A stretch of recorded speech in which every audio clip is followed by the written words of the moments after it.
Today's the 10th, right? Today's the 9th. So again, to clarify, notes, they need to be separate from your assignment. So don't do your assignment on the same sheet with your notes. Notes need to stay in your notebook. And I'll be going back and checking your notebook periodically with 9 weeks. So you need to be sure you're keeping that up. Alright, so page 346, we're looking at graphing absolute value functions. What do you know about absolute value? It's always positive. Always positive.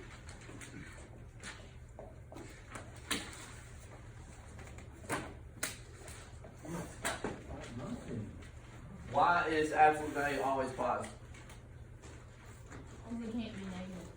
Because it's absolute. It's absolute. Because it's absolute.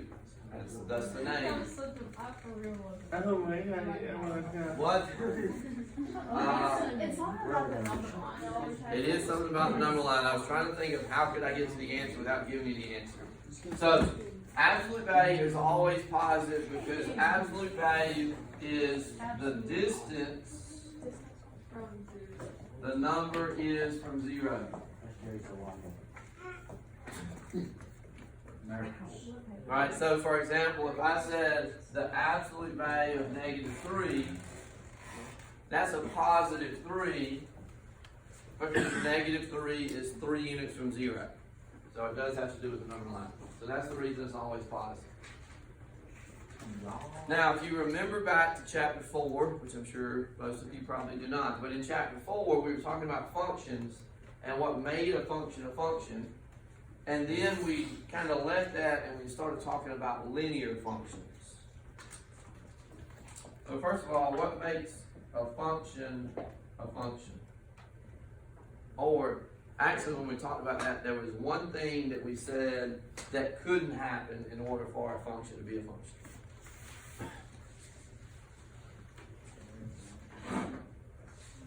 So a function, every domain or x value Oh, the X can't be inside. is paired with exactly one range or y value. So every x value is paired with exactly one y value. So basically x can't repeat. Because what would happen if x repeats? Straight line? It's going to be a straight line. What kind of straight line? Linear. Horizontal.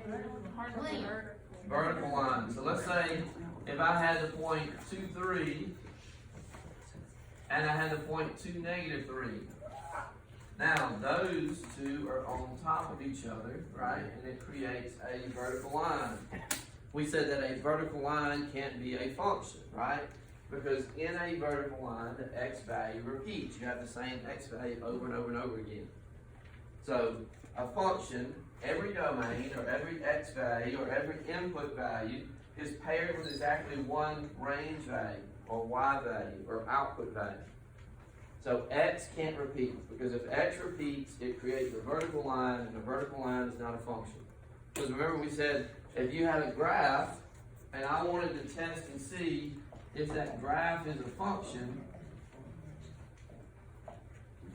Do you remember when we talked about the vertical line test?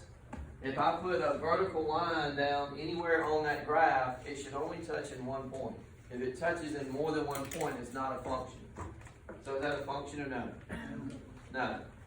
So that's not a function. Alright, and then when we got into chapter 5, we've been talking specifically about linear functions.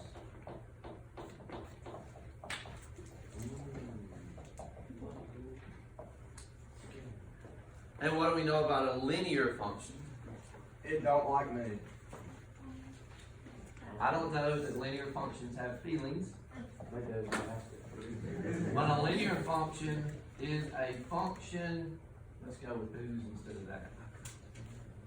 Function whose graph is a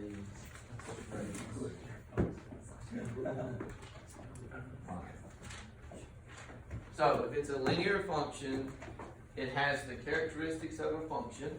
Every x pairs one y, and its graph is a straight line. You said not have feelings, so I can put who's. It's a person. I thought about that as soon as That'd be I wrote directed that. towards the living thing. I knew that one of you were going to come back to that once I said that it didn't have any feelings. Did you ask So- it for that sentence? I would say that Ask the linear function for its input on Ask that. I would say that a linear function probably has limited feelings, if any. What was the voice of the linear function again? Hannah? Yes, I have feelings. Have any of you ever seen, there was this very, you sound kind of like Pinocchio from Shrek. But there was also this old show called Mr. Beale where they were Play-Doh figures, and that was the exact voice of Mr. Beale. Now, coach, tell me how long ago that was. I mean, it was before my time. Golly, dinosaur age. Thanks, Jane. I don't know about linear functions, but I have feelings. Thank you very much. Alright, but linear function, so when I graph it, its graph is a straight line. And then we've talked about all the different forms. All of these were forms of linear functions. We've talked about characteristics of linear functions, that they have slope, they have x, and they have y-intercepts. Right, we talked about all that stuff. Now, in chapter 4, though, when we were talking about functions, we also talked about non-linear functions.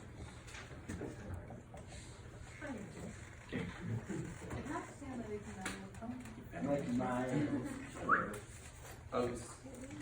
And with non-linear functions, we talked about two specific examples.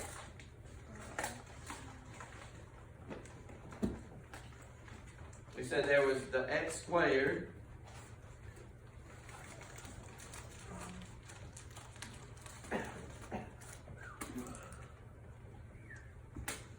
and the x squared had the U-shaped graph.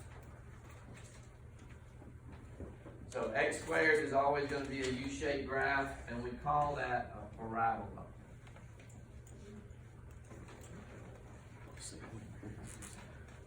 So that's nonlinear, right? Because when we graph it, it's a curve or a U-shaped graph. So how does this go with absolute value? We're getting to that. So then the other type of nonlinear function that we talked about was absolute value.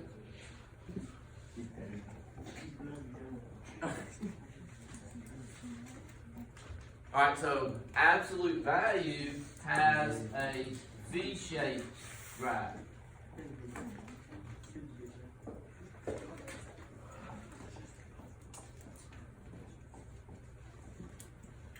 So absolute value is always going to have a V-shaped graph. If it's just plain old absolute value of x, then that V-shaped graph is going to have its apex, its point at 0, 0 at the origin.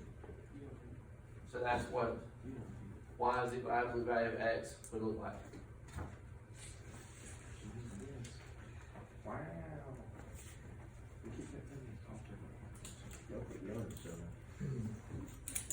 Now, we call that the parent function. So y is equal to x squared has that U shape. It actually should have been right there. I graphed y is equal to x squared minus something, but anyway. So x squared, the parent function, always has that U shape, and then y is equal to absolute value of x is always going to have that V shape. And then they talk about a translation. Have you ever heard of a translation before? Like translation across the graph, kind of Yes. thing? Slides. Alright, so you'll learn more about that in geometry. In geometry, you have. Can you teach geometry? I don't teach it. I've taught both. Geometry, Bad, but no, I don't teach it. Mr. McCullum teaches geometry. That'll be what you take next year, 10th grade. So, in geometry, you have several different kinds of transformations, they're called. So you have a rotation, like where a shape can turn, like 90 degrees, or 180 degrees, or 360 degrees. So you have a rotation, a translation. I always teach it that SL, a translation is a slide. So when you're talking about a translation, then whatever you have graphed, whether it's a line or a parabola or an absolute value or a circle, whatever it is, it's going to slide. So it's going to move either up, down, left, right? So that's what a translation is. What's the one called where it like floats? Where it's like, Reflection. Yeah, so you have rotation, reflection, translation, and There's one that like moves like that, right? yeah, Wait, reflection rotation. is That's what? okay. Reflection is where it flips. it's like on one side. So, I see something beautiful in all of your eyes. My reflection. Thank you. so like with a reflection, Katie, if we had a square in this quadrant, we could reflect it over So, the and y-axis it's gonna- and put it in that even quadrant. when the one of the sides turn negative, whichever one you're flipping it How over. do you Yeah. know the flip if it actually, this is what So, we're getting into geometry stuff, so I'll leave that for geometry, but when I reflect it, like here, in this quadrant, x is positive and y is positive, right? Your x and y values are positive. When I flip it across the y-axis, now in this quadrant, x would be negative and y would be positive. So your x values would be negative whenever you flip it across the y-axis. You can flip it across the x-axis, Your Y and would here, be your negative. y values would be negative, right?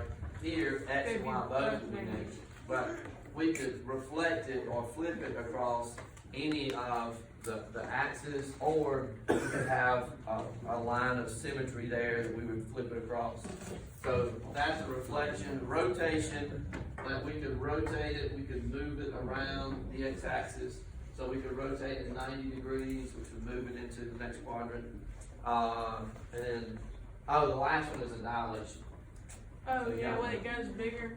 Right, it goes bigger or small. Small. So reflection, rotation, translation, dilation. Those are the transformations you'll learn more about in geometry class. Alright, so back to our translations. So the bottom of 346, it says describing a translation. And they have graphed for you y is equal to the absolute value of x. That's the first graph. And y is equal to the absolute value of x minus 2. Okay. Do you recognize any difference between those two graphs at the bottom of 346? One's they one's an absolute, One's one's in in the- yeah. Well, One's the- in the negative. Okay, so the second one is in the negative, right? So we said that if it's just plain old absolute value, then its point is going to be at 0, 0. But then the second one, it's the absolute value of x minus 2. So what that does is it shifts the absolute value down 2 units. So absolute value of x minus 2. You take the absolute value of x, this graph, and you just shift it down 2 units. And so now it starts from -2 and it has the same shape. So you just translated, you just slid down that absolute value equation or that absolute value graph. Alright, about that time. We will pick up there tomorrow. No homework. Y'all have a good day.